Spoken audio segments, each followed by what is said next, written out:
गंभीर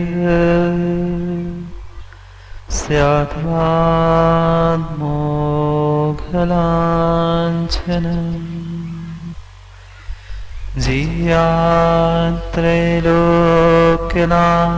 जियात्रैलोक्यनाथस्य शासनं जिनशासनं कमालनीले सदनस्तनिर्गुणे प्रकीर्णभीमासनवायुरिष्टवी बलाः कैवल्यस्य पदतो महामनायो न चचालयोदितः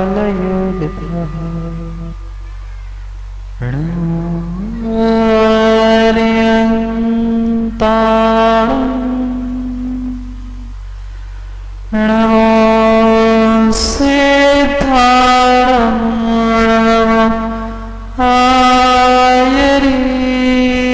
आयर्याणं नमो छायाणं नमो लोये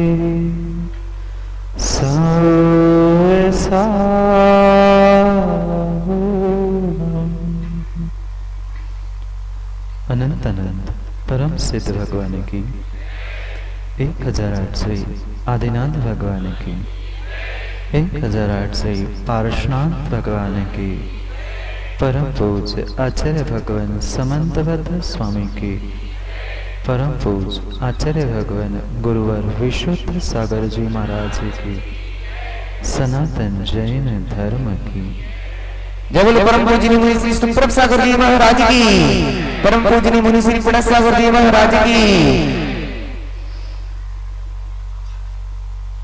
अंतिम निर्देश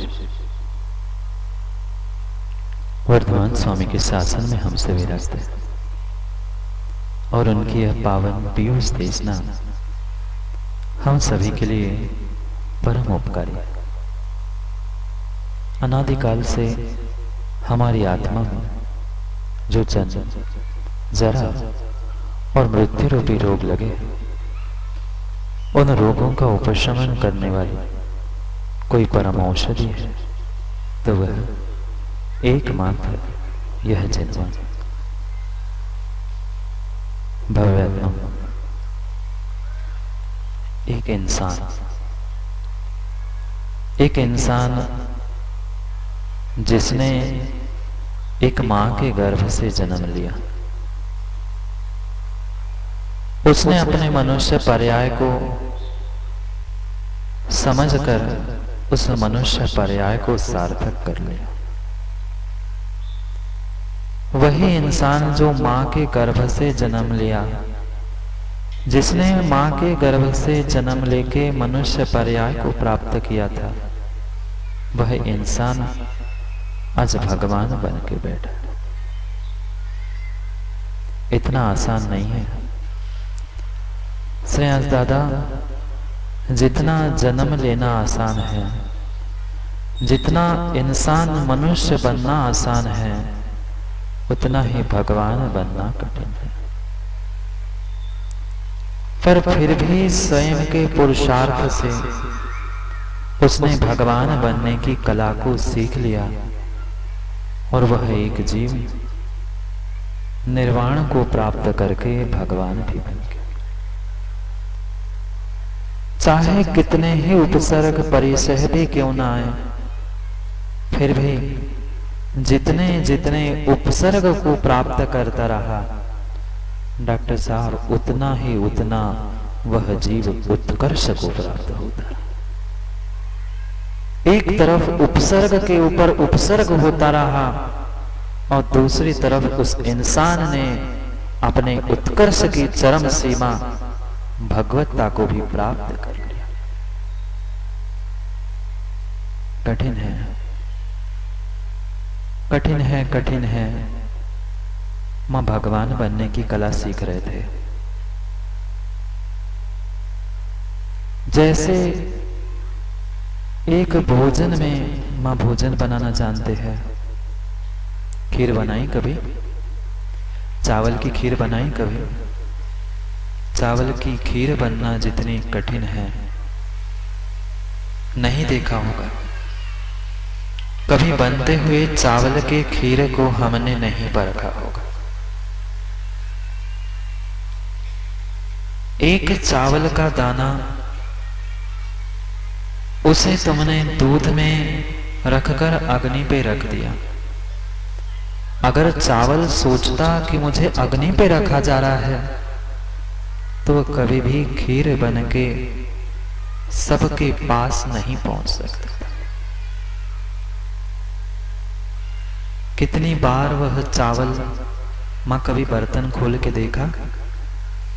एक चावल का दाना जो नीचे था अग्नि के उपसर्ग से ऊपर आया, पुनः कुछ समय में ऊपर रह के पुनः नीचे गया, पुनः ऊपर आया। बिल्कुल वही स्थिति उस जीव की थी जो इंसान से भगवान बन गया था। कई बार ऊपर नीचे करके वह आखिर में ऊपर पहुंच गया। सुरम में नगरी थी पोदनपुर। उस पोदनपुर के राजा अरविंद हुआ करते थे।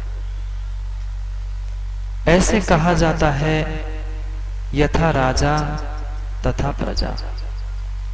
जितना धर्मात्मा राजा होता है, प्रजा भी वही की उतनी ही धर्मात्मा हुआ करती।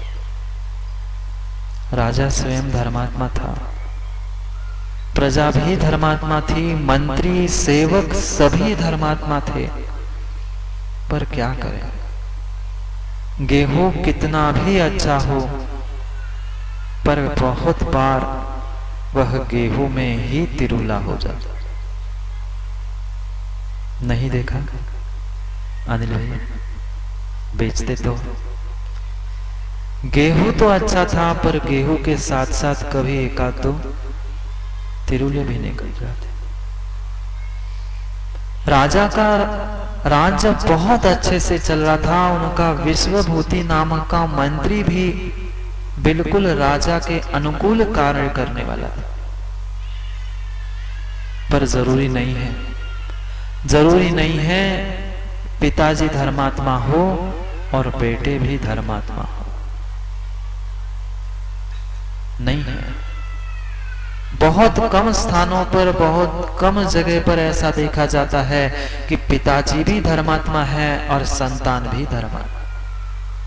इतना ही नहीं, 2-4 संतानों में से 4 एक तरफ हो सकते हैं और एक तरफ हो सकता है।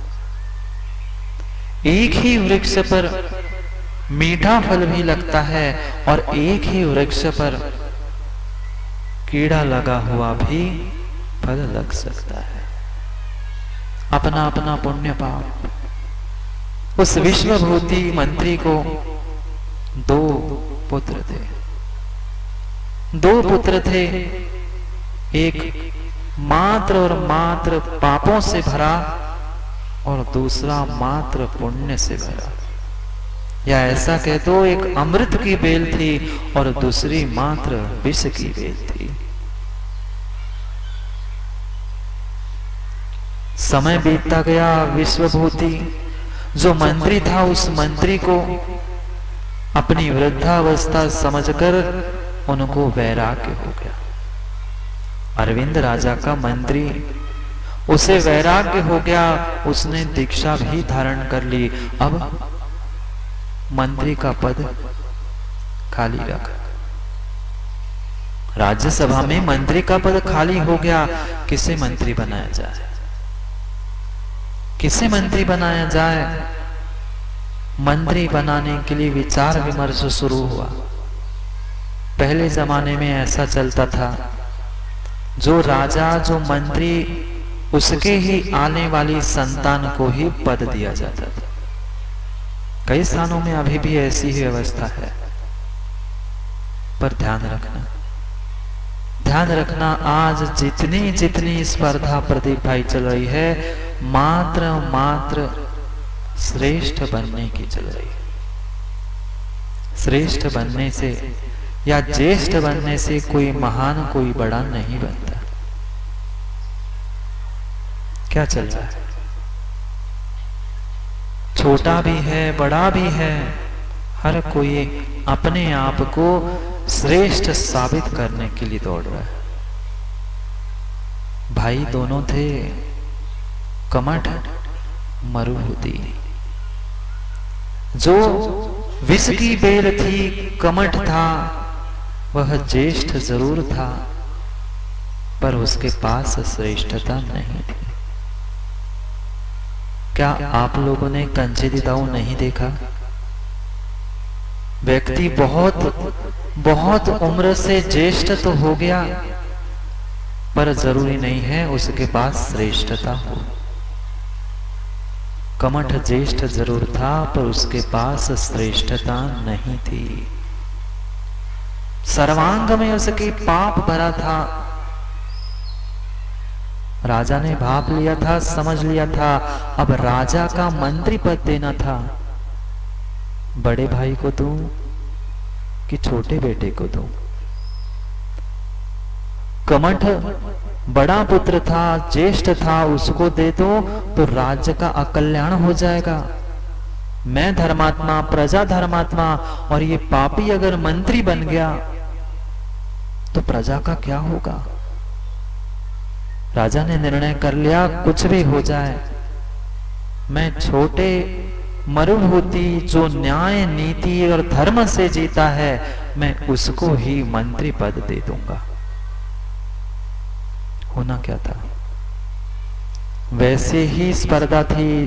विश्वास मानना, जिसके भीतर पाप है वही दूसरे को छोटा दिखाने का प्रयास करता है। अगर तुम पुण्यात्मा हो निर्मल भाई, तो दूसरे विद्वान को देखकर आपको बिल्कुल भी ईर्ष्या नहीं होती। अगर ईर्ष्या हो रही है तो विश्वास मानना, कहीं ना कहीं मेरे पाप कर्म का उदय चल रहा है। उम्र में बड़ा था, कमठ ज्येष्ठ जरूर था पर विचारों की श्रेष्ठता उनके पास नहीं थी। मरुभूति छोटा भाई मंत्री बन गया और मैं घर में बड़ा व्यक्ति ऐसा ही बैठ गया। पहले ही ईर्ष्या थी, अब और ईर्ष्या बढ़ गई उस कमठ की। उसे मंत्री क्यों बनाया? मैं बड़ा था ना। घर में ऐसा नहीं होता मां, घर में ऐसा नहीं होता। जेठानी को छोड़कर देवरानी को स्थान मिल रहा है तो जेठानी कहती मैं बड़ी हूं ना। वो भी झुलस गया। अब मैं देखता हूं, रहते दोनों एक ही घर में थे। मंत्री के काम के कारण राजा के साथ मंत्री कुछ दिन के लिए नगर छोड़कर बाहर गया। उस मरुभूति मंत्री की सर्वांग सुंदर स्त्री वसुंधरी, उसको दर्पण में श्रृंगार करते हुए देखकर कमठ के परिणाम विचलित हो गए। किसे देखकर? नीलेश भैया कोई बाहर की स्त्री नहीं देखी थी, अपने छोटे भाई के स्त्री को देखकर परिणाम हो गए। साथ वाले मित्र से कहता है, हे मित्र, अगर तू मेरा सच्चा मित्र है तो इस वसुंधरी को मेरे से मिला दो। मित्र तो सच्चा था, मित्र तो सच्चा था। उसने कह दिया, तू क्या कर रहा है? ये तेरे छोटे भाई की पत्नी है। क्या कभी अपने बेटी से या बहन से ऐसा पाप किया जाता है? वो कहता है, तू मित्र है कि शत्रु है? मैंने जितना कहा है उतना करेगा कि नहीं, इतना बता। क्या कर सकता है? क्या कर सकता है? विषयासक्त चित्तानां गुणा को वान नश्यति न वैदुष्यम न पांडित्यम न विजात सत्यवाक। नीतिकारों ने छत्र चूड़ामणि ग्रंथ में आचार्य भगवंत लिख रहे हैं, जो विषयों में आसक्त हो जाता है जीव, ना उसे गुण दिखते हैं, ना दोष दिखते हैं, ना पुण्य दिखता है, ना पाप दिखता है। उल्लू को देखा क्या आप लोगों ने? माताओं, उल्लू को देखा? बेचारा उल्लू कब देखता है? बेचारे उल्लू को दिन में नहीं दिखता। उल्लू को दिन में नहीं दिखता। इंसान को अंधेरा हो तो इंसान को रात में नहीं दिखता, पर जो विषयों में काम भोग में आसक्त हुआ है उसे ना दिन दिखता है ना रात दिखती है, मात्र जिसमें आसक्त है उस पे ही दृष्टि जाती है। न गुण न दोष, सब कुछ नष्ट हो गए मात्र उस विषयों में आसक्त होने से। बड़े बड़े ज्ञानी शास्त्रों के धुरंधर जीव भी विषयों में आसक्त दिखते हैं। क्या किया उसने? कहा नहीं, तू मेरा सच्चा मित्र है, तू उसे एकांत में मेरे पास लेके ही आना। क्या करता बेचारा मित्र? समझाने का खूब प्रयास किया, पर जिसे समझना है मां वही समझता है। हर कोई समझता है? जो स्वयं से समझना चाहता है वही समझ सकता है। जो समझने ही नहीं चाहता तुम उसके सामने जो चाहे सिखा दो, नहीं सुधर सकता। बताया पर फिर भी नहीं माना। मित्र ने आखिर उस मरुभूति मंत्री की स्त्री वसुंधरी को छल कपट से एकांत स्थान में बुला लिया। भीतर छोटे भाई के प्रति ईर्ष्या तो थी, फिर विषयों में आसक्त। कहते हैं ना, कहते हैं पहले ही नीम कैसा होता है, करेला कैसा होता है। माँ ऐसी कहावत है क्या? पहले ही करेला और फिर नीम चढ़ा। ईर्ष्या से जल तो रहा था, मैं भाई का बदला ले लूंगा। राजा ने मंत्री पद दिया, पर शत्रुता किससे की? भाई से की। करने वाला कोई और होता है, हम शत्रुता किसी और से ही कर बैठते हैं। ईर्ष्या से करेला सा हो ही गया था, और स्त्री को देखकर कामासक्त होकर नीम और चढ़ गया। एकांत प्राप्त करके उसने उस वसुंधरी का शील भंग कर दिया। कितना ही छुप के पाप कर लेना युवाओं, कितना ही छुपकर पाप कर लेना, दरवाजा खिड़की सब बंद करके बैठ जाना, पर पाप और पारा कुछ समझ में आया नीलेश भैया? पाप और पारा किसी व्यक्ति को कभी बचता नहीं है। ध्यान रखना। डॉक्टर साहब, किसी को पारा दिला दो बचेगा नहीं। जैसे पारा खाने से व्यक्ति नहीं बच सकता, ऐसे माँ बाप कितना ही दबाने का प्रयास करना, पाप और पारा इंसान को नहीं बचता। छुपने वाला थोड़ी था पाप, दुनिया के सामने आ गया। ये पाप करने वाला मंत्री का सगा भाई है, मंत्री राजा का। राजा तो मंत्री के हाथ में कारोबार देकर युद्ध का लौट के आया था। राजा को जैसे ही समाचार मिला, राजा ने उसे बंदी बना दिया। कैसे? कमठ को राजा ने बंदी बना लिया। अपना युद्ध का करके भाई वापस आया। भाई वापस आया,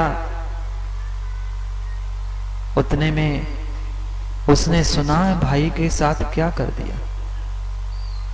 समाचार तो मिलने ही वाला था कि उसने वसुंधरी का यानी मेरे पत्नी का शील हरण किया है। फिर भी भाई का राग, फिर भी भाई का राग नहीं छूटा। राजा ने उस कमठ का मुंह काला करके गधे पर बैठाकर नगर से भेज दिया। पता था मंत्री आ जाएगा, बंदी बना के रखेंगे तो काम बिगड़ जाएगा, इसलिए नगर से ही उसे निकालकर बाहर कर दिया। बाहर जाके देखना, पहले इतनी ईर्ष्या बैठी थी, स्त्री का हरण कर दिया और पुनः नगर से भी निकाल कर बाहर कर दिया। वो और झुलसने लगा, अब तो मैं उसको देख लूंगा। भड़क गई मां भीतर, प्रतिशोध की अग्नि भड़क गई। मैं बदला लूंगा, मैं भाई का बदला लूंगा, एक बार मिल जाए फिर मैं देख लूंगा। हम नहीं कहते ना ऐसा, थोड़ा सा भी काम बिगड़ गया, देव शास्त्र गुरु के सामने भी होते हैं, फिर भी अनिल भाई हम कहते देख लूंगा, बाहर मिलना। वो भी भीतर तड़प रहा था, मेरा मुंह काला कर दिया, मुझे नगर से बाहर कर दिया, तू मंत्री बना बैठा है, देखता। पापी पाप का ही विचार करेगा, वह पुण्यात्मा मरुभूति सोच रहा था, नहीं कुछ भी हो जाए ठीक है, पत्नी का शील हरण किया था, आखिर भाई तो मेरा ही है, आखिर मेरे ही मां का बेटा है, मेरा ही सगा भाई है।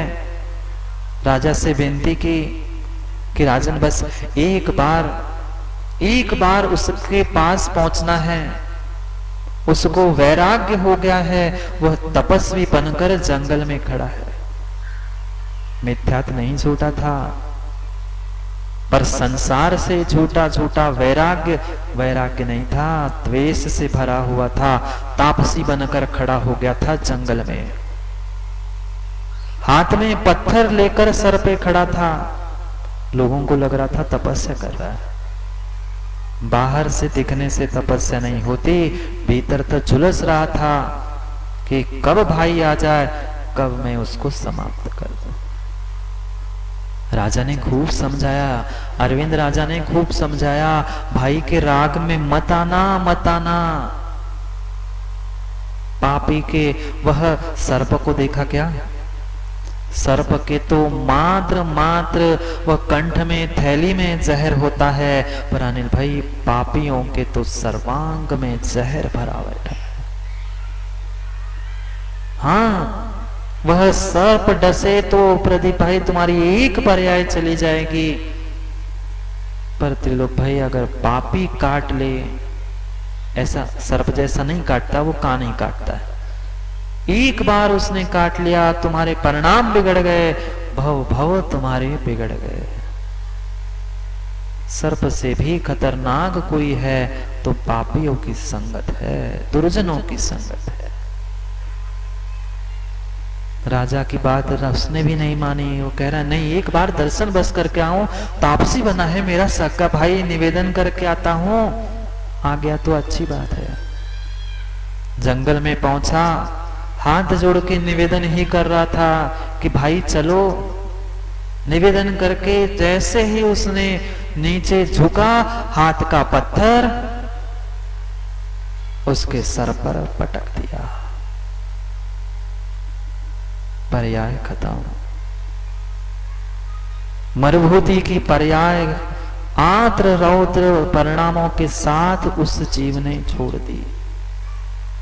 आत्र रौद्र परिणामों के साथ पर्याय छोड़ी थी, मां हाथी बनना पड़ा। किसे? मरुभूति के जीव को, मंत्री के जीव को हाथी बनना पड़ा। क्यों?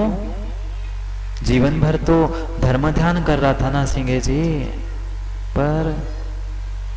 पर क्या हुआ, अंत समय का जो आद्र रौद्र ध्यान था उसके कारण तिर्यंच पर्याय मिली। आपका क्या होगा मां? हम तो मां सुबह से शाम तक आद्र रौद्र परिणाम के अलावा अन्य कुछ करते ही नहीं हैं। भगवान की भक्ति, भगवान के मंदिर में भी बैठकर मात्र आर्द्र रौद्र ध्यान, कौन आया कौन गया क्या हुआ, मात्र इन्हीं को देखने में हमारा समय गया। हाथी बन गया वज्रघोष। वज्रघोष नाम का हाथी बन गया, वह मरुभूति का जीव, और जन्म ले गया। विश्वास मानना, पुण्य के साथ आर्द्र रौद्र ध्यान किया था, इसलिए किसी सामान्य जंगल में जन्म नहीं हुआ दीपू भाई, सामान्य जंगल में जन्म नहीं हुआ। शाश्वत तीर्थराज सम्मेद शिखर में जाकर उस हाथी ने जन्म लिया। तालियां मत बजाओ, हाथी बना है। ऐसे आप भी कई बार हाथी, सुअर, इल्ली बनकर उस पहाड़ पर पहुंच के आए हो। पुण्य किया था, धर्म किया था, परमा धर्म के साथ मायाचारी, और अंतिम समय में आत्र रौद्र परिणाम किए थे। इसलिए धर्म क्षेत्र पर, तीर्थ क्षेत्र पर तिर्यंच बन के बैठा। कौन बनता है तिर्यंच? कौन बनता है राजू भाई? मंदिर में कभी चूहे देखे? मंदिर में चूहे, छिपकली, कॉकरोच जितने देखे कौन है? कोई दूसरा नहीं है सिंह जी, कोई नहीं है। धर्मात्मा, भगवान के राग में जीने वाला धर्मात्मा, पर धर्म करते करते मायाचारी नहीं छोड़ पाया था, इसलिए भगवान के आसपास चूहा बन के घूम रहा है। क्या बनना है आप लोगों को? आप लोगों को दाऊ क्या बनना है सोच लेना। अगर भगवान के मंदिर के राग में भी मायाचारी कर रहे हो तो विश्वास मानना, नियम से मैं शाप नहीं देता हूं, नियम करना योग का सिद्धांत है। माया तिर्योग्यो नस्य। बनोगे पक्के बनोगे। अगर शिखर डॉक्टर साहब वे नेमिनाथ भगवान ही दिख रहे हैं, बाकी भगवान अगर तुम्हें दिख ही नहीं रहे हैं, राग में धर्म तो किया पर दूसरे को ना मान के मायाचारी की थी, वही बनना है क्या? चूहा छिपकली। जाते जाते सब राग छोड़ देना, तभी समाधि हो पाएगी, तभी भगवान बन पाओगे। हाथी बना पर वह शाश्वत सम्मेद शिखर तीर्थ पर जाकर वह हाथी की पर्याय को प्राप्त कर ली। इधर अरविंद राजा, उसे भी वैराग्य हो गया, और वैराग्य होके देखना, वो भी अरविंद राजा उस सम्मेद शिखर की वंदना करने पहुंचे थे मुनिराज बनकर। मुनिराज बनकर सम्मेद शिखर की वंदना करने पहुंचे थे। वह हाथी मदोन्मत्त हो चुका था, अपने मद में था। कभी पेड़ तोड़े, कभी इंसानों को मारे, मात्र ऊधम करते घूमता था। जैसे ही सामने से मुनिराज आ गए, मुनिराज को देखकर वो मदोन्मत्त हाथी भी शांत हो गया।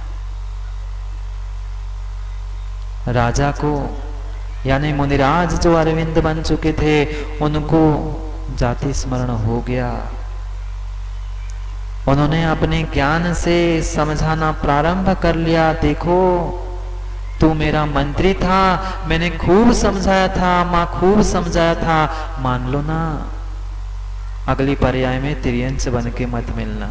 मैं तो नहीं मिलूंगा, आपका आप जानो। मैंने खूब कहा था मत जा अपने भाई के राग में, पर तू चला गया, आद्र रौद्र से मरकर हाथी बना है। अभी भी समझ जा, अभी भी समझ जा, तेरी आयु शेष बहुत नहीं बची है। तू भावी भगवान है, तू बनने वाला तीर्थंकर है, समझ जा। किसे समझाया मां? उस अरविंद मुनिराज ने सामने खड़े एक विशाल काय तिर्यंच हाथी को संबोधन कर दिया। उस हाथी के आंखों से मां टप टप टप टप पानी गिरने लग गया।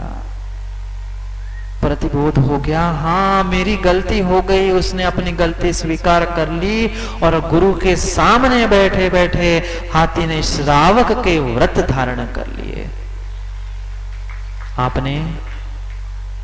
आपने कितने व्रत धारण कर लिए? हाथी ने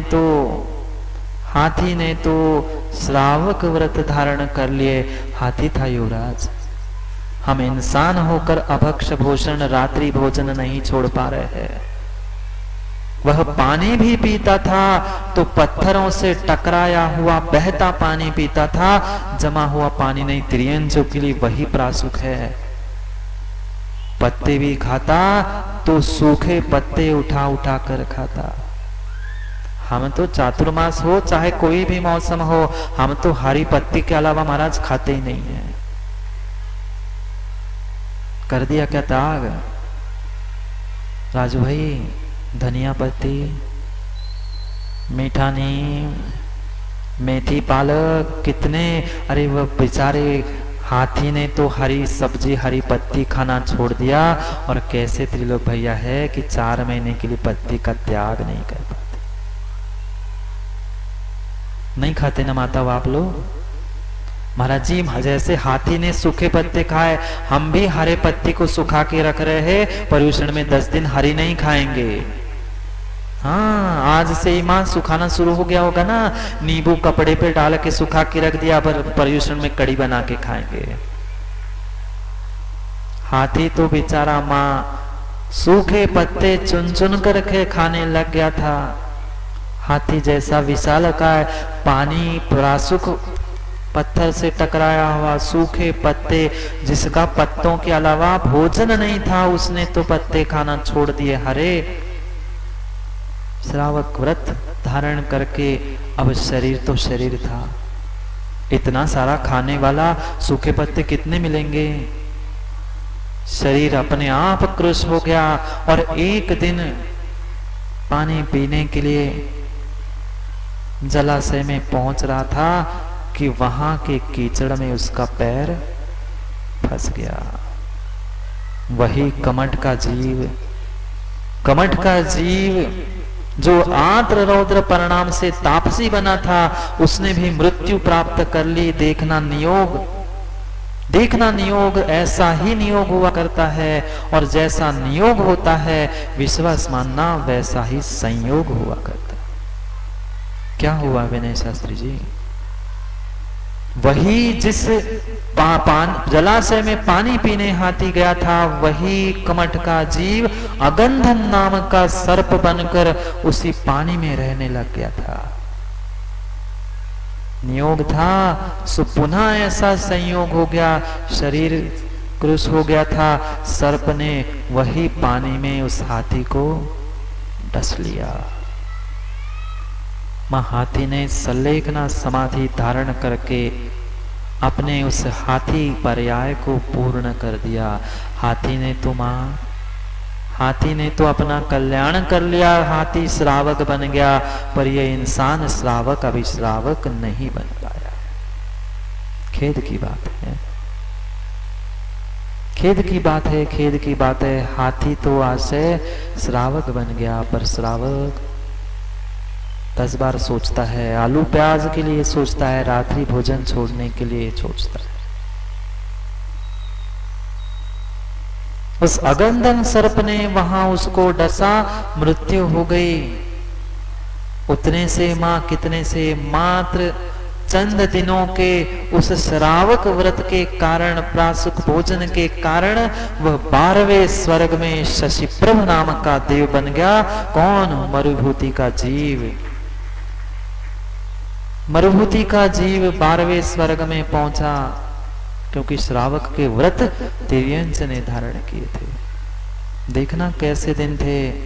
श्रावक था तब आर्द्र रौद्र परिणाम से तिर्यंच बना। अब प्रतिबोध को मुनिराज के श्रावक पर्याय में नहीं प्राप्त हुआ, तिर्यंच की पर्याय में प्रतिबोध को प्राप्त होके, प्रतिशोध नहीं, पूरी सुन लो, अक्षय प्रतिशोध नहीं, प्रतिबोध को, अपने भीतर के बोध को प्राप्त हो गया। स्वर्ग में पहुंचा, और जो सर्प था अगंधन सर्प, वो वहां से 5वें नरक पहुंच गया। पर्याय जन्य स्थिति थी। सर्प कभी भी स्वर्ग नहीं जाता। नियम है, सिद्धांत है निर्मल पंडित जी, कहाँ का? सर्प नरक में ही जाएगा। 5वें नरक पहुंच गया। किसका जीव? कमठ का जीव। वह शशि प्रभ देव जो स्वर्गों में पहुंच गया था, वहां भगवान की खूब आराधना करके वहां से च्युत होकर पूर्व विदेह में अग्निवेश नाम का वह मनुष्य पर्याय को प्राप्त करने वाला बन गया। कहां? पूर्व विदेह में अग्निवेश नाम का वह राजा बन गया। और यहां वह जो 5वें नरक में कमट गया था, वहां से वह निकलकर कितना ही करना, जो नरक से आया है वे ही पुनः पापों में लिप्त होते हैं, अजगर बन गया। कौन? कमट का जीव अजगर बन गया। और यहाँ जो अग्निवेश राजा था, उसने पुनः एक बार, कितनी बार? एक बार भरतेश मुनिराज के मुखारविंद से दिव्य देशना उपदेश सुन लिया। उपदेश सुन लिया, वैराग्य हो गया और उसने दीक्षा धारण कर ली। माताओं कितने साल से प्रवचन सुन रहे हैं? सुन क्या रहे महाराज जी? हम तो सिंह जी दूसरे को भी उपदेश डालते हैं, पर वैराग्य और दीक्षा कितनी बार ली? एक बार मात्र मुनिराज का उपदेश सुनकर वैराग्य धारण करके वह दीक्षा भी ले ली। किसने? मनोज शास्त्री जी। उपदेश मिला था पर उसने तो दीक्षा ले ली। साधना करने के लिए चट्टान पर बैठे थे, ध्यान लगाकर बैठे थे। पूर्व जन्म का शत्रु जो अजगर बनकर आया था कमट, एक हाथ से ताली बजती रही, एक उपसर्ग करता रहा और दूसरा उत्कर्ष करता रहा। दूर से ही उस अजगर को डसने की आवश्यकता नहीं होती, दूर से ही अजगर ने उसे खींच लिया। मुनिराज अपने ध्यान में बैठे थे। क्या हो दशा होगी श्रेयांश दादा मुनिराज की? क्या दशा होगी? धन्ना ते भगवंता। अजगर समझ में आया, अजगर के मुख में मैं जा रहा हूं। मुख में भी पहुंच गए, पर ये भाव नहीं लाए कि अजगर को कोई काट दो, मुझे कोई बचाओ। समझ में आ गया जैसे ही अजगर निगल रहा है, अजगर के मुख में बैठे बैठे ही उस जीव ने, अग्निवेश ने क्या कर लिया? समाधि संलेखना धारण कर ली और मरण समाधि पूर्वक कर लिया। कहां? सर्प के, अजगर के मुख में।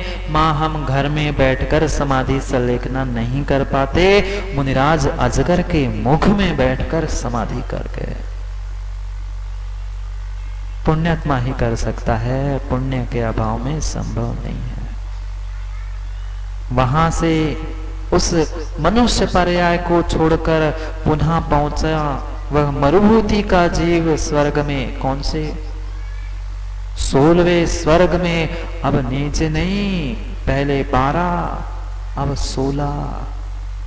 मां चावल खीर याद करना, एक चावल का दाना ऊपर, पुनः नीचे, पुनः ऊपर, पुनः नीचे और ऊपर और नीचे करते करते वह चावल का दाना भी खीर बन जाता है। ये भी अब ऊपर नीचे चल रहा है। 16वें स्वर्ग में देव और 5वें नरक में, 5वें नरक से आया हुआ वो अजगर मर के 6वें नरक पहुंच गया। एक ऊपर जाता रहा, उपसर्ग करने वाला नीचे ही जाता गया। कर लो जितना कर सके उतना राजू भाई, उपसर्ग कर लो। पर उपसर्ग स्वीकार करने वाले पर ही होगा। जो अपने आत्मा का उत्कर्ष करने में लगा है, उसे उपसर्ग दिखता ही नहीं है। वो तो बेचारा 5वें से 6वें में पहुंच गया और 16वें स्वर्ग से इतना पुण्य एकत्रित कर लिया था, वहां से च्युत हुआ और यहाँ पर इस क्षेत्र में, इस भूमि पर मध्यलोक में वह वज्रनाभि चक्रवर्ती की पर्याय को उसने प्राप्त कर लिया। कौन? पारसनाथ भगवान बनने के पूर्व की पूर्व विधि समझ रहे हैं। मां इतना आसान नहीं है, 10-10 भव लगते हैं भगवान बनने के लिए। वज्रनाभि चक्रवर्ती बन गया। 6 खंडों को युद्ध करके जीत लिया, चक्रवर्ती पर्याय को सार्थक भी कर लिया, पर फिर भी अभी पूर्णता नहीं हुई थी। निमित्त नहीं मिले थे वैराग्य को प्राप्त होने के लिए। एक माली पहुंचा चरणों में, एक सुंदर कमल तालाब में खिला था, उस कमल की बोड़ी को लाकर राजा के चक्रवर्ती के सामने भेंट कर दी। जैसे ही भेंट की, सुबह की थोड़ी सी पांव फूटी थी तो कमल हल्का सा खिला था, पूरा नहीं खिला था। उस कमल के भीतर एक मरा हुआ भौरा, क्या दिखा श्रवण भैया? एक मरा हुआ भौरा उस कमल में उस चक्रवर्ती ने देखा, उसे बोध हो गया, अरे ये पराग को चुनने वाला भौरा जब कमल में मर जाता है, फिर मेरा क्या होगा? वह कमल में मर गया, मैं तो इतनी 96,000 कमलाओं के साथ जीता हूं, मेरा क्या होगा? उतनी सी बात उसे ऐसी लग गई, उसने निर्णय कर लिया कि नहीं, अब तो मैं दीक्षा लेकर अपना कल्याण कर लूंगा। जो भोगना था, जो करना था, सब कुछ कर लिया, अब तो मैं दीक्षा ले लूंगा। सोच लिया बेटों को राज देके निकल जाऊंगा। कितने पुत्र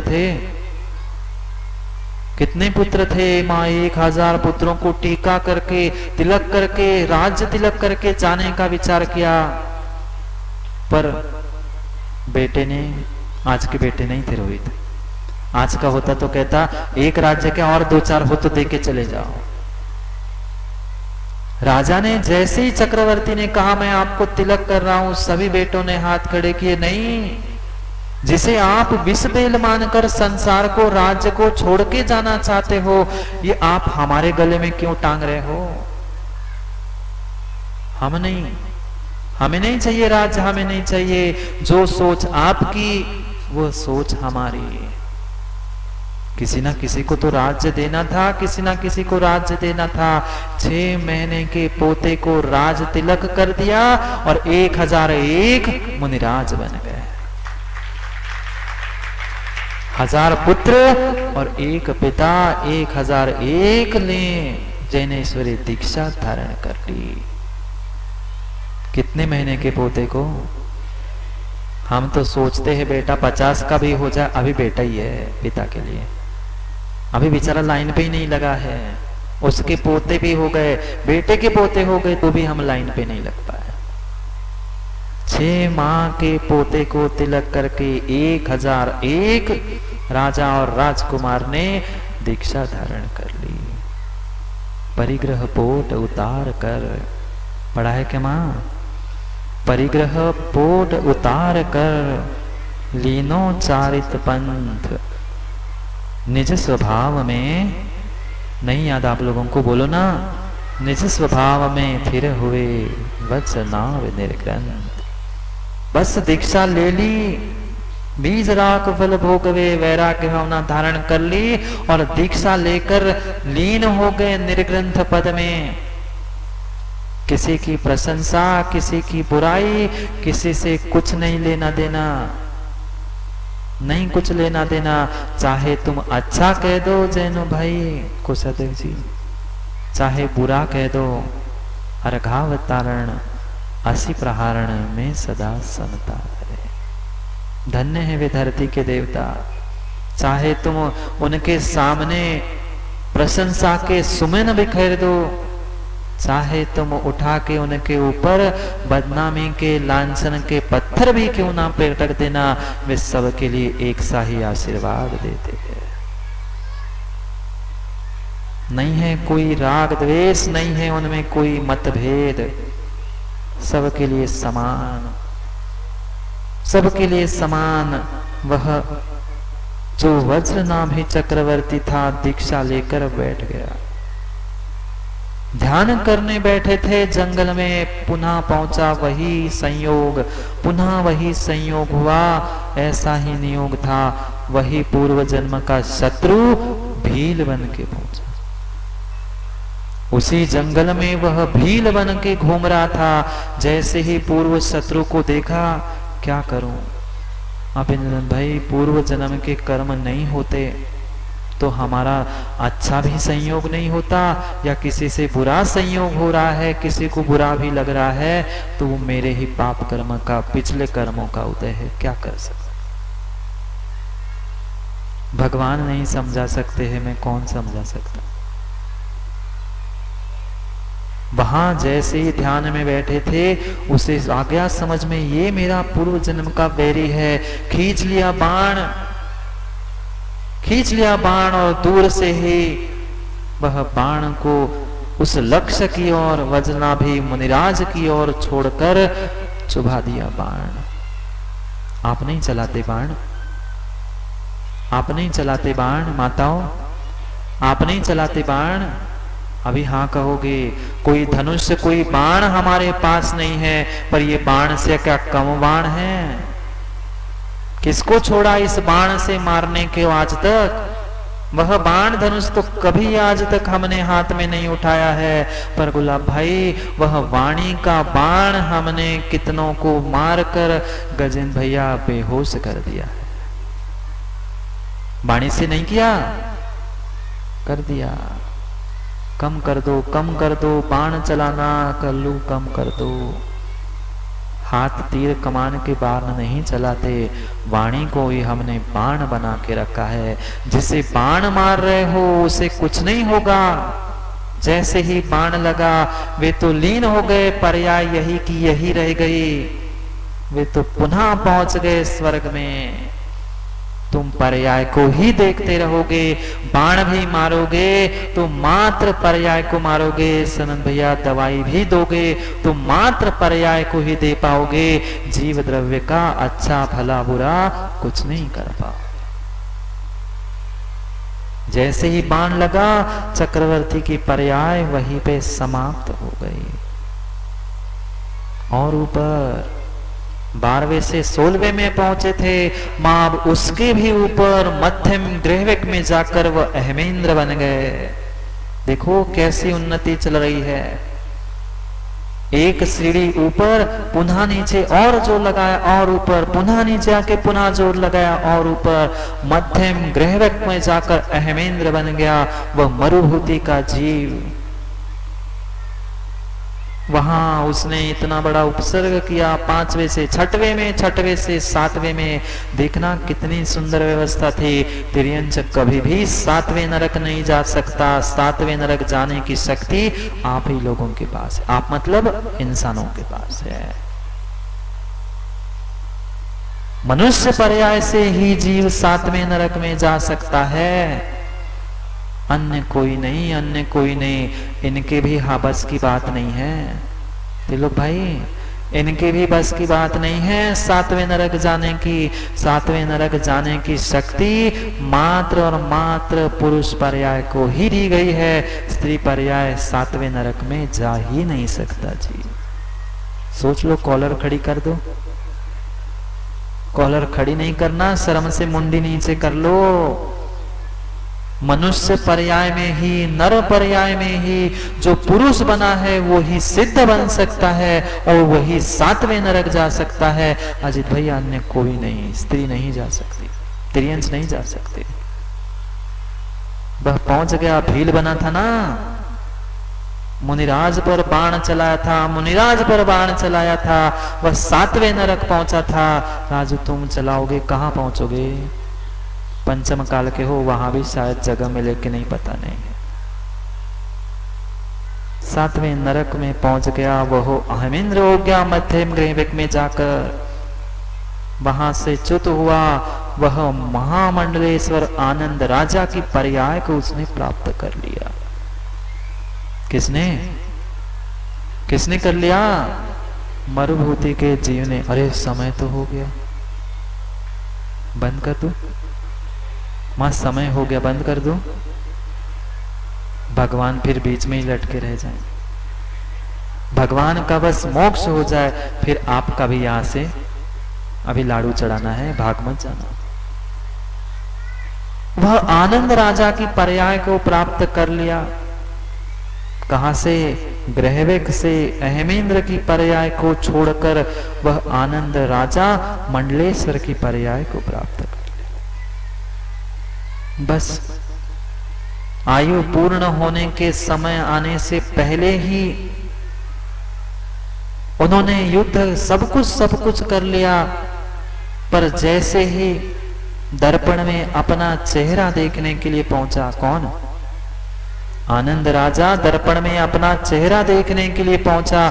दर्पण में चेहरा ही देखा था। सर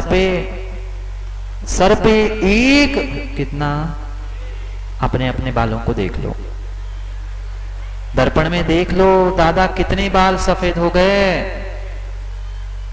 प्रसन्नता हो, कितने बाल? कह रहे महाराज जी पूरे ही हो गए हैं। एक सफेद बाल देखकर आनंद राजा को वैराग्य हो गया। उसने राज छोड़कर दीक्षा धारण कर ली। और दाऊ श्रेयांश दादा कितने हो गए?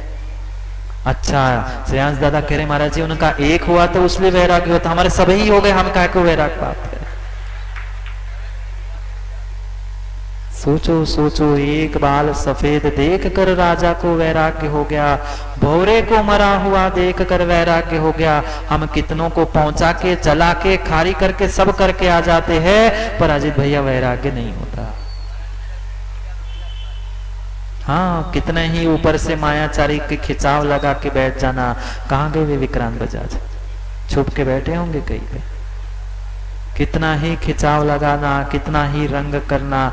दूसरे के आंखों में तो काले बन के बाल दिखा सकते हो, ना सर्वज्ञ के, ना अपने ज्ञान में। तीसरा और जो खिंचाव लगाने वाला है उसको भी पता है कौन कितना खिंचाव लगा गया। नहीं पता होता क्या? नाई को भी पता है, क्या दूसरे को उल्लू बनाओगे? एक सफेद बाल देखकर वैराग्य को प्राप्त कर लिया। और वही समय था मां यहां से शुरू हो गई तीर्थंकर प्रकृति का बंद करना। दीक्षा धारण कर ली और केवली के पादमूल में 16 कारण भावनाओं को भाकर इसी आनंद राजा के पर्याय में तीर्थंकर पर्याय का बंध कर लिया। बनने वाले पारसनाथ भगवान हैं। 1, 2, 3 पर्याय पहले ही बोध हो चुका था। 16 कारण भावना के अभाव में, केवली के पादमूल के अभाव में कभी तीर्थंकर प्रकृति का बंध नहीं होता। पंचम काल में तीर्थंकर नहीं है। मड़ावरा के ज्ञानियों निर्ग्रंथ पुण्य से मिले हैं सनत भाई। हर किसी को चतुर्मास नहीं मिला। जिनको नहीं मिला उनको जाके पूछ के आना। जिनको नहीं मिला है बिरदी डॉक्टर साहब, उनको एक बार पूछ के आना। आषाढ़ सावन का चुका किसान साल भर पछताता है। मत पछताओ, समय मिला है, समय को समय पे समझ लो। 16 कारण भावना भाकर पायो गमन समाधि पूर्वक उन्होंने इस पर्याय का, आनंद राजा के पर्याय का त्याग कर दिया। कैसे त्याग हुआ? अपने आप मृत्यु नहीं हुई। उपसर्ग करने वाला बराबर लगा था, बराबर उपसर्ग कर रहा था। कभी बाणों से, कभी डस के, अब तो सिंह बन के आया था। 7वें नरक से आएगा तो क्या बनेगा? सिंह। क्रूर तिर्यंच पर्याय को प्राप्त कर लिया। और उस आनंद राजा को जहां तपस्या कर रहा था वहां जाके खा गया। हम लोगों को कितना खाते हैं मां? आप लोग मांसाहारी हो क्या? पर लोगों के दिमाग नहीं खाते क्या? खाते हैं ना? फिर बताओ कौन हो? मत खाना दिमाग, ना दिमाग खाना ना पर्याय खाना। उसने तो पर्याय खाई थी सिंह ने। वह सिंह पुनः नरक टपक गया और यहां वह आनंद राजा अच्युत स्वर्ग के प्राणत विमान में देव बन गया। देव बन के कोई भोग विलास का काम नहीं कर रहा था, कोई देवियों को, धन संपत्ति को इकट्ठा करने का प्रयास नहीं किया तो मात्र तीर्थ वंदना, भगवान के पूजा, अभिषेक, दान, इतना ही कर दिया। हमें 10 बार सोचना पड़ता है, हमें शीतल रोज सोचना पड़ता है, कहना पड़ता है कि अरे कभी तो अभिषेक कर लो, कभी तो शांति धारा करने पहुंच जाया करो। कहने के बाद भी हम पहुंचते हैं क्या ऋतिक? जरूरी नहीं है। वो देव बना था, कमी किसी की नहीं थी, पूरा ऐश्वर्य था, पर ऐश्वर्य उसने पुण्य से मिले हुए द्रव्य को पुनः पुण्य में लगाया था, इसलिए पुण्यात्मा तीर्थंकर बनने वाला था। जितना मिला है वह सब कुछ विश्वास मानना पुण्य से मिला है। पुण्य नहीं होता तो सनत भैया कुछ भी नहीं मिलता। जिसका पुण्य नहीं होता, विश्वास मानना ज्ञानियों, भिखारी को भीख मांगने के लिए हाथ भी नहीं मिलता। भीख भी मिल रही है, हाथ भी मिला है, विश्वास मानना कुछ ना कुछ पुण्य था। पुण्य के अभाव में भिखारी को भीख भी नहीं मिलती। दान, पूजा, अभिषेक मात्र उसमें ही लीन रहा, ना देवी आदि की, ना स्वर्गों का कोई विषय भोगा। अरे आप तो भोगो, पर कुछ समय तो जो देव शास्त्र गुरु के लिए निकाला है वह तो निकाल लिया करो। हम उसमें ही सोचते हैं। सोचो, वहां से इतनी धर्म आराधना साधना 16 कारण प्रकृतियों से तीर्थंकर प्रकृति का जो बंध किया था, वह साथ लेकर वह जीव अवतीर्ण होने वाला था। वह प्राणत स्वर्ग में गले की वह फूलों की माला मुरझा गई। मां कितने महीने पहले जैसे ही वहां माला मुरझाई, वैसे ही यहां बनारस में रत्नों की वृष्टि प्रारंभ हो गई, क्योंकि भवतार गर्भ में अवतरण करने वाले थे। 3 लोग के नाथ आने वाले थे। मां आपके गर्भ में, आपके घर में एक सामान्य बालक आता है, कितनी पहले से तैयारी होती है। फिर तो स्वर्गों के देवों ने, कुबेर ने व्यवस्था बनाई थी। वह बनने वाले भगवान वामा देवी के कुक्षी में आने वाले थे। 6 महीने पहले से 3-3 बार दिन में रत्नों की वृष्टि हो गई।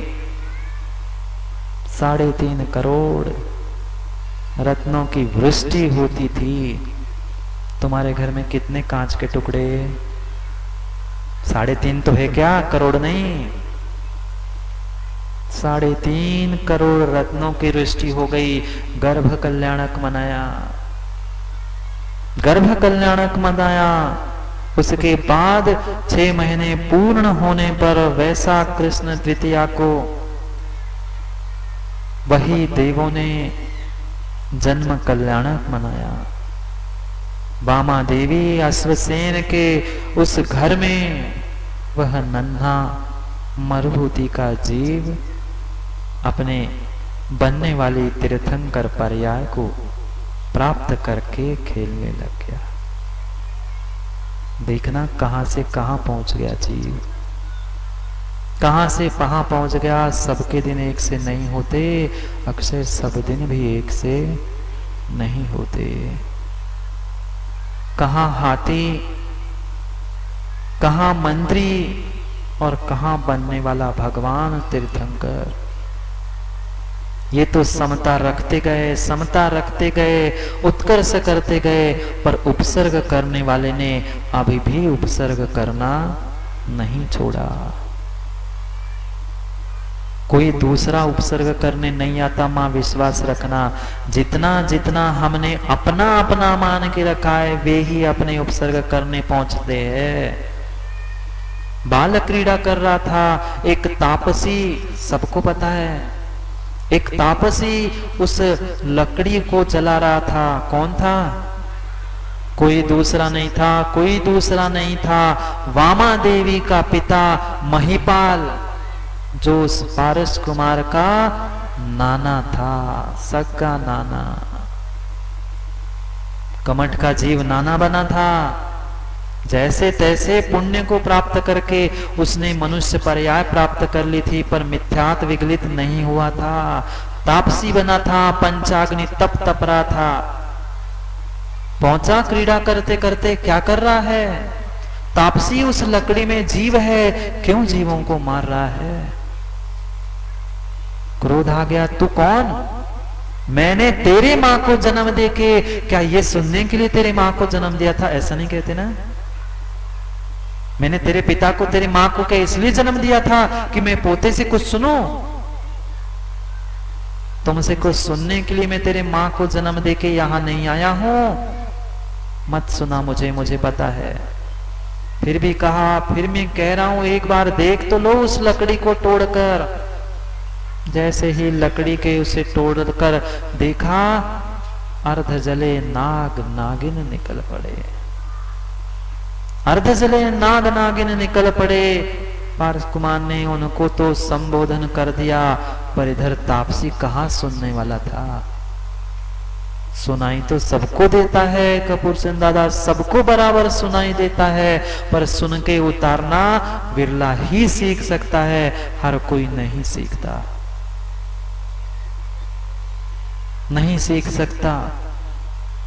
उसने उस जो महिपाल नाम का तपस्वी था, उस महिपाल नाम के तपस्वी ने मिथ्यात्व नहीं छोड़ा। वह नाग नागिन ने तिर्यंच पर्याय में नाग नागिन ने मिथ्यात्व का त्याग करके वह जो उपदेश सुनाया था उसे ग्रहण करके वह दोनों देव गति को प्राप्त हो गए। इधर महिपाल ने भी अपनी आयु पूर्ण कर ली। देखते देखते पारस कुमार, बहुत कथा है, समय घड़ी दिख रही है, बंद कर दूं? बस थोड़ा सा। अभी तक इंसान था, अभी तक तिर्यंच इंसान बना था, अब इंसान से भगवान बन जाए, फिर देखते हैं। दीक्षा धारण कर ली, वैराग्य हो गया, दीक्षा धारण कर ली, पहुंच गए अहि क्षेत्र में तपस्या करने के लिए। खड़े से तपस्या कर रहे थे, पर क्या करता, पूर्व जन्म का नियोग ही ऐसा था। वह महिपाल जो नाना था, जो तापसी बना था, मिथ्यात्व के कारण देव बन गया था। वो मिथ्यात्व नहीं छूटा था, वह देव पर्याय को प्राप्त कर लिया। होगा पूर्व जन्म का कुछ ऐसा नियोग कि मिथ्यात्व ना छूटने पर भी वह देव बन गया। विमान से जा रहा था, देव दुर्गति थी, विमान से जा रहा था, जाते जाते ज्योतिष देव बन गया था। जाते जाते देखा, अरे मेरा विमान अचानक से क्यों रुक गया। ध्यान रखना नीलेश भाई, ध्यान रखना, अगर कभी कोई पुण्यात्मा नीचे बैठा है, मुनिराज बैठे हैं, या कोई विशेष चमत्कारी भगवान की प्रतिमा है, उसके ऊपर से विमान नहीं जा सकता। विमान रुक गया, सोचता है कौन है व्यक्ति ऐसा जो मेरे विमान को रोक रहा है। वह बनने वाले भगवान तीर्थंकर पार्श्वनाथ ध्यान कर रहे थे, ऊपर से विमान कैसे जाता। जैसे ही उतर के नीचे आया, देखा अच्छा ये मेरे विमान को रोक रहा है, मुझे जाते से रोक रहा है। वो विमान तक रुक गया, हमारी माताओं गाड़ी तक नहीं रुकती मुनिराज को देखकर। हाँ, ऐसे ही हॉर्न बजा के निकल जाते हैं। देख क्या है, बहुत यात्रा करके आए। वह उतर कर जैसे ही देखा, ईर्ष्या से तड़प रहा था, अब मैं इसको क्या करूं। बस वह जो ज्योतिष देव था उसने शुरू कर दिया, ओले शोले पानी सब कुछ गिराकर उपसर्ग करना पुनः शुरू कर दिया। पर जिसे उत्कर्ष करना है वह अपना उत्कर्ष करता रहा, उत्कर्ष करता रहा। वे तो अपने ध्यान में लीन थे, पर जिन पर उपकार किया था, मां कितना उपकार किया था, कितने घंटे प्रवचन, कितने घंटे उपदेश दिया था नाग नागिन को, बोलो ना। नमोकार नहीं सुनाते तीर्थंकर भगवान, उपदेश दिया था, कितने घंटे दिया था, कोई 2-4 घंटे नहीं, मात्र चंद मिनट दिया था, पर्याय विलीन हो गई थी। आप कब से कर सुन रहे हो जिमाणी, हम कितने सालों से उपदेश सुन रहे हैं, इतना सा उपदेश, इतना सा उपकार उसने किया था, वो उपकार का बदला चुकाने के लिए एक ईर्षा का बदला चुका रहा था, और वह दोनों धरणेन्द्र पद्मावती पर्याय को प्राप्त हुए थे। वे उपकार का बदला उपकार के रूप में करने के लिए वह उपसर्ग परिचय, उनको कोई परेशानी नहीं थी, न डिगने वाले थे, पर फिर भी उपसर्ग दूर करने के लिए वह धरणेन्द्र पद्मावती वह फणा लेकर पहुंच गए थे। उपसर्ग चलता रहा, वह दोनों उपसर्ग बचाने का प्रयास भी करते रहे, और जैसे ही उपसर्ग तीव्रता की ओर था, वहां भगवान अपने भीतर के ज्ञान में तल्लीन हो गए। 13वां गुण स्थान, वह तीसरा शुक्ल ध्यान, चौथा शुक्ल ध्यान करते करते वह भगवान ने कर्मों का नाश भी कर दिया। इधर उपसर्ग हो गया और उधर भगवान को केवल ज्ञान और मोक्ष की प्राप्ति हुई। एक इंसान, एक हाथी भगवान बन गया। राजू, आपका क्या होगा? आप तो वही पर्याय, इंसान की ही पर्याय को प्राप्त कर चुके हो। कितना हो भाग्य है आप लोगों का कि लोग जाकर उस शाश्वत सम्मेद शिखर पर पहुंचते हैं। निर्वाण के लाणक लाड़ू चढ़ाने के लिए मड़ावरा वालों लोगों ने, युवाओं ने तो डॉक्टर क्या कर दिया, आपको जाने की शक्ति नहीं है। हम नंदीश्वर में भी कहते हैं ना, माँ हमें शक्ति सो नहीं यही करी थापना, हमारे पास वहां जाने की शक्ति नहीं थी, हमने मड़ावरा में शिखर जी बना ली, इससे और बड़ा हो भाग्य क्या है। हाँ, जब साक्षात भगवान नहीं मिलते, मां भगवान में स्थापना करके उस प्रतिमा को भगवान माना जा सकता है। तो ये युवाओं ने जो कृत्रिम रचना की है, क्या उसे डॉक्टर साहब शिखर जी नहीं माना जा सकता? लोग तो बेचारे एक पारसनाथ का लड्डू चढ़ाने के लिए जाते हैं। सिंगे जी सागर से क्यों आए? देश पारसनाथ भगवान, वह कृत्रिम हो, छले ही कृत्रिम हो, पर कृत्रिम प्रतिकृति रूप सम्मेद शिखर पर उस 23 तीर्थंकर भगवान को निर्वाण लाडू चढ़ाने के लिए लगी होगी भीड़। अनिल भाई बहुत सारे गए हैं ना, वहां जाकर वह भीड़ में चढ़ा रहे हैं। हम भी यहाँ कृत्रिम ही सही, वह प्रतिकृति कृत्रिम है, भगवान की प्रतिमा कृत्रिम हो सकती है, मंदिर सब कुछ कृत्रिम हो सकता है, पर राजभव हमारे भाव कृत्रिम नहीं, वे तो कृत्रिम ही थे। इसलिए तो कृत्रिम स्थान में भी वहां जाकर लड़ चढ़ाना, तो फिर भी भावों की समझ में आता है कि साक्षात भगवान वहां से मोक्ष चले गए थे। इधर ही क्षेत्र में केवल ज्ञान हुआ, विहार करके सम्मेद शिखर में पहुंचकर आज ही के दिन भगवान ने निर्वाण को प्राप्त कर लिया। 8 कर्मों के क्षय कर कर वे भगवान बन गए। वहां तो साक्षात वो भूमि है, वहां तो वो साक्षात भूमि है जहां लाडू लोग चढ़ा रहे हैं। यहाँ आपके भावों की, आपकी श्रद्धा के सिद्धार्थ क्या महिमा कही जाए। सच्चे असली स्थान पर जाकर चढ़ाना हर कोई जानता है, पर नकली को भी असली मानकर चढ़ाना ये भीतर की आस्था है। भीतर की आस्था को जगा। हाँ, जितना जितना भगवान का अभिषेक करना, हर कोई रोज, हर लोग शांति धारा तो कर सकते हो, पर शिखर डॉक्टर साहब लाडू रोज नहीं चढ़ाया जाता। लाडू रोज नहीं चढ़ाया जाता। वह मात्र और मात्र मोक्ष का लाडू जिसने खाया है, मोक्ष का लाडू जिसने खाया है, अनंत सुख को जिसने प्राप्त कर लिया है, उनके निर्वाण, उनके उस लाडू खाने। कौन सा लाडू? ये सामने रखे लाडू, वो मुख से कुछ नहीं खाते, अनंत सुख रूपी जो कहीं से भी खाओ। मां शक्कर का क्यों बनता है पता है क्या?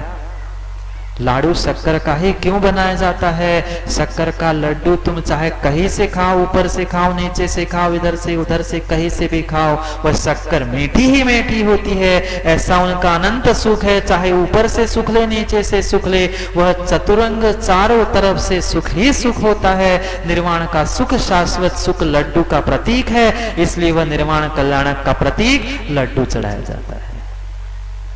कोई सूखा इतना सा नहीं, भगवान 8 कर्मों को क्षय करके गए हैं, कम से कम उतना प्रतीक तो हमारे पास हो।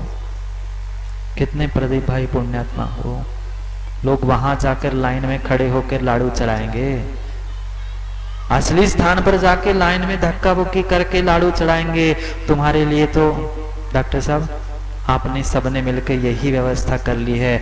और यहाँ अगर कोई अभागा होगा बेचारा अभिनंदन भैया, इतना होने के बाद भी बेचारे के पास अगर किसी के पास श्रद्धा नहीं है तो सनत भैया बेचारा वो यहाँ भी बैठकर लाडू नहीं चढ़ा। पुण्यात्मा ही पुण्य के द्रव्य को, पुण्य की संपत्ति कहाँ गई दीपू? पुण्य की संपत्ति ही पुण्य कार्य में जाती है, नहीं तो फिर क्षेत्र पे संडासी और पंखों में नाम लिखे मिलते ही है। पुण्यात्मा ही भगवान की प्रतिमा विराजमान कर सकता है, पुण्यात्मा ही भगवान का मंदिर बना सकता है, पुण्यात्मा ही भगवान की अभिषेक पूजा निर्ग्रंथ को दान और वही लाडू चढ़ा सकता है, पापी काम कर ही नहीं सकता। जाओ समय हो गया लाडू चढ़ाने का। लाडू तो चढ़ेंगे, दूसरे के लिए तो सिद्धार्थ कई बार लाडू चढ़ा चुके, दूसरे की कथा भी माँ कई बार हम सुन चुके। अब अपनी व्यथा समझकर ऐसा कब काम करेंगे जब हमारा भी नाम किसी के कथा में आ जाए, हमारा भी नाम किसी के कथा में आ जाए। पर कहाँ, नाम तो दोनों का अमर हो गया, नाम तो दोनों का अमर हो गया। शरण भाई किसका? कमठ का और मरुभूति का हमें सोचना है। कमठ की पंक्ति में हमें नाम लिखना है कि मरुभूति भगवान के पंक्ति में नाम लिखना है? आग लगाने में नाम लिखना है कि बाग लगाने में नाम लिखना है? बाग तो बन ही जाएगी, पर आग लगाने वाले का कमठ की श्रेणी में और बाग बगाने वाले का भगवान की श्रेणी में नाम लिखा जाएगा। हमें निर्णय करना है हमें कहाँ नाम लिखाना है, क्योंकि इतिहास तो पल पल का लिखा जाएगा। जाओ समय हो गया।